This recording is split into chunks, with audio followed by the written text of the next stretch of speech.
Hey everybody, Dr. Conley here. I want to respond to Silas's concerns about the abstinence model, or more appropriately, treatment goal of abstinence. We'll call abstinence a goal more than a model or a paradigm of practice, about abstinence and about harm reduction. There's been people dichotomized that issue and said, oh, there's a debate. There's the people who like abstinence is the only treatment goal. They pushed it and said, if the goal is not abstinence, we won't treat you. It's like, ugh, well, I don't know about that. And then harm reduction, what harm reduction really, it starts on the extreme end of do whatever you have to keep the client alive. Because if we don't give them clean needles, if we don't give them a safe injection site, they're going to die. So, and then you can't treat anybody. You're accepting the fact that addiction is equivalent of death. So let's reduce death by, taking away the highest risk factors for death from addiction. That's an extreme end of the harm reduction. And then you can say, let's move towards harm reduction as a clinical model. It says there are 11 DSM-5 criteria. How many of them can we put into remission? How many of those criteria can we have not be present 3 months, 6 months, 9 months from now? Regardless of whether the client is abstinent, we need to get the harm down. We need to, stop the social interpersonal damage, stop the job loss, stop the physical health, right? One of the criteria, continued use despite having a physical or psychological condition caused or exacerbated by the substance use. We want to get that criteria into remission. How many of, the idea of abstinence is when an individual goes abstinent, all of those criteria should go into remission. Well, truth is they don't necessarily. Some of the damage continues, but they can be worked on. The harm reduction can transfer into medication-assisted treatment. So if we take a heroin-dependent, opioid-dependent, at risk for fentanyl overdose, IV needle injecting or smoking, a person's very addicted. We're going to try to pull them into a methadone clinic or Suboxone or some other medication-assisted treatment to stabilize their physical substances, clean up the substances that are going in. We can't just take the substances away. You can't go abstinent for a person who's heroin dependent. It's not a reasonable treatment goal to think that that's going to happen.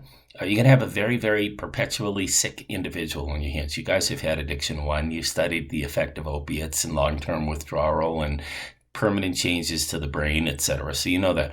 So you have to go with harm reduction for an opioid. Now, if you take somebody with alcohol use disorder, because there's 11 criteria, but there's also test time for Dr. Conley, a dozen substances, 10 in the diagnostic manual. For alcohol use disorder, you can go to abstinence pretty quickly if you get somebody detoxified and then kind of stay with that. The sickness will go away.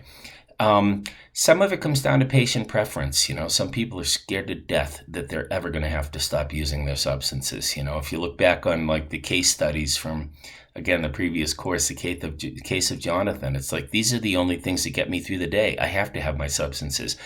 I cannot go to abstinent or I just won't be able to live. Okay, well, we don't want to send somebody away like that. We want to start employing our motivational interviewing things and saying, do you think that continuing to use substances is going to help you get better? No, it'll just make me so I'm not worse. Okay, well, would you like to get better? And then we're into a dialogue with them, but don't send somebody away just because they don't want to walk through the door and go, I'm here to get abstinent, Here's the other issue. Last word on this. I'm still under 5 minutes. The last word is some clients will come in and they want harm reduction because they want to be able to continue to use their substances and not have any consequences. Well, good luck. Generally, if tolerance has gone up and withdrawal and withdrawal avoidance is driving the machine, it's going to be very difficult to not have peripheral social, occupational, recreational, impairment, etc., all of the other criteria.